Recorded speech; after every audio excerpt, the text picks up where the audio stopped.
Have you ever found yourself sitting on the floor of your apartment, half-finished furniture spread around you, quietly wondering why a company would choose to make things this way, rather than simply delivering a finished piece that could be placed where it belongs? It is rarely anger that surfaces in that moment.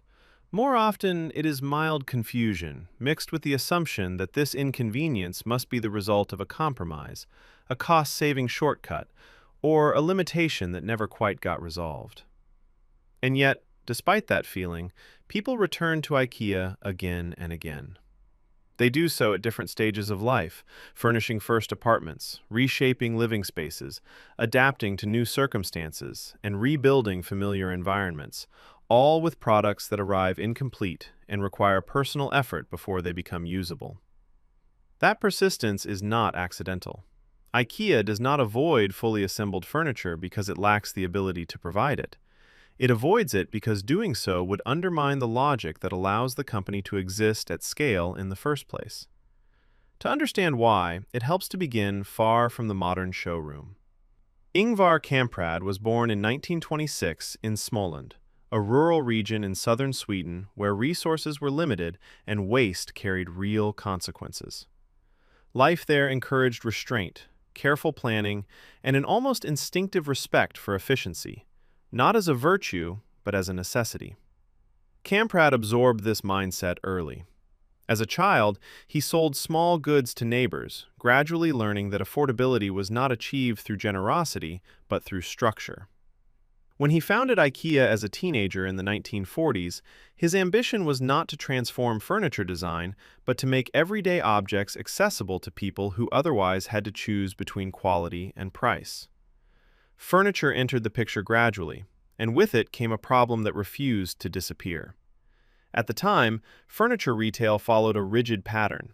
Products were manufactured in assembled form, transported in bulky volumes, stored in large showrooms, and sold at prices that quietly absorbed inefficiencies in logistics, handling, and space.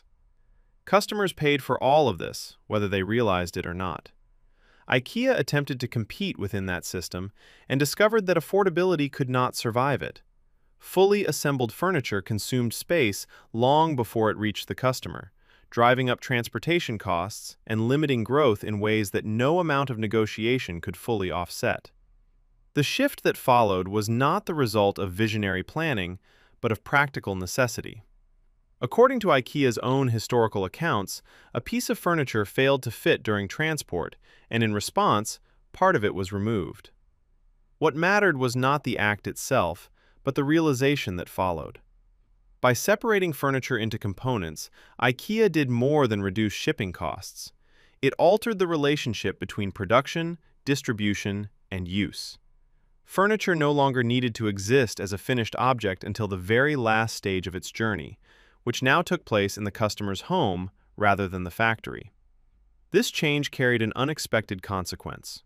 Assembly became part of the experience, not as an afterthought, but as an implicit agreement.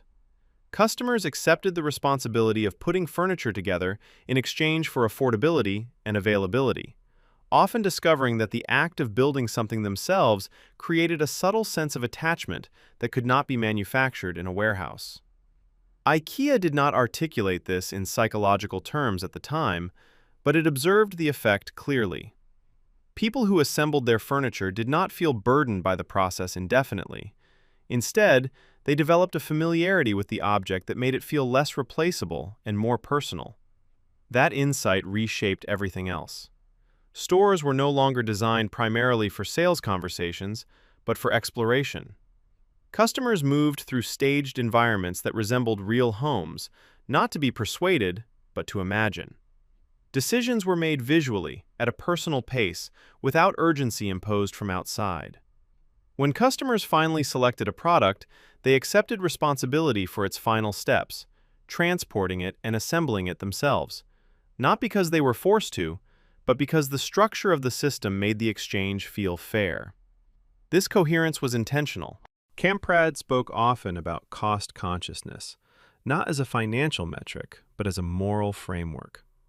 Removing unnecessary complexity was not about cutting corners, but about respecting both resources and customers. Anything that could be simplified without losing function deserved to be simplified. That philosophy extended deeply into design.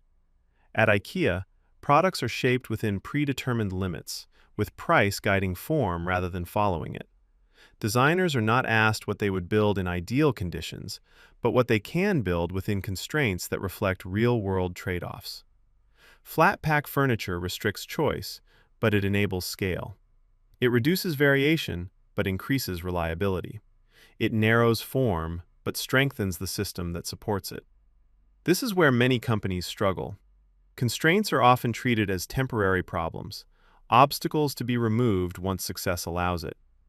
IKEA treated them as permanent structural elements, designing every process around them instead of against them. This is why, even as IKEA expanded globally and gained the resources to change course, it never abandoned the flat-pack model at its core.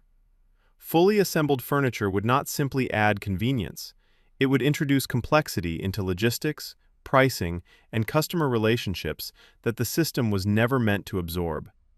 IKEA has evolved, adapted, and expanded its offerings over time, but the foundation has remained consistent because it continues to work. The refusal to sell fully assembled furniture is not stubbornness, it is coherence.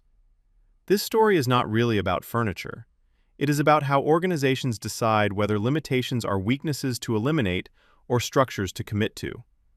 IKEA chose commitment, and in doing so, built a model that scaled without losing its internal logic.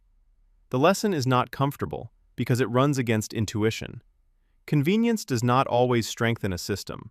Sometimes it erodes the very discipline that made success possible. And so, when you assemble an IKEA shelf, you are not compensating for a flaw. You are participating in a design decision that has been refined over decades. That is why IKEA still works.